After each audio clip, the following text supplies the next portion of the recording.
స్వామి శరణం. నేను ఇప్పటికే అయ్యప్ప స్వాములందరికీ వావర్ సమాధికి ఎట్టి పరిస్థితులకు వెళ్ళొద్దు, వావరు సమాధికి అయ్యప్పకి ఎటువంటి సంబంధం లేదు, ఎందుకు వెళ్ళకూడదని కూడా క్లియర్ గా రీజన్స్ అన్ని ఎక్స్ప్లెయిన్ చేసి షార్ట్స్ వీడియోస్ అన్ని చేశాను. ఇప్పుడు అసలు వావర్ సమాధి ఎందుకు కట్టారు, ఆ వావర్ సమాధి అసలు దర్గాలు ఎవరికి కడతారు అని చెప్పాలనుకుంటున్నాను. జనరల్ గా దర్గాలు ఎవరికి కడతారంటే ఎవరైనా ఒక ముస్లిం వ్యక్తి హజారత్ అని బిడుతుంటే అలాంటి వ్యక్తులకు చనిపోయినప్పుడు దర్గా కడతారు. ఈ హజారత్ అంటే ఏంటి?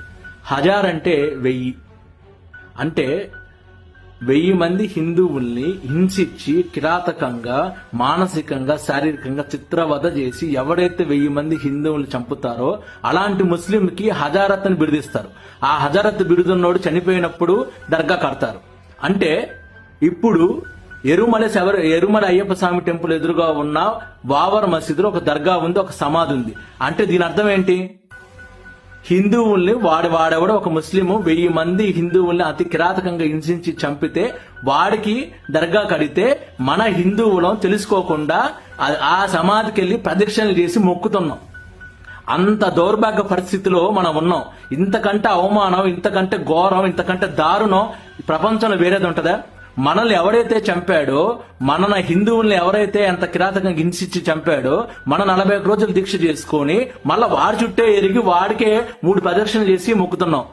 అది మన హిందువుల పరిస్థితి. హజారత్ ఒక్క శబరిమల టెంపుల్ ఎదురుగా ఉన్న బాబర్ సమాధే కాదు, దర్గా ఉన్న వేముల వాళ్ళ దర్గా కూడా అదే పరిస్థితి.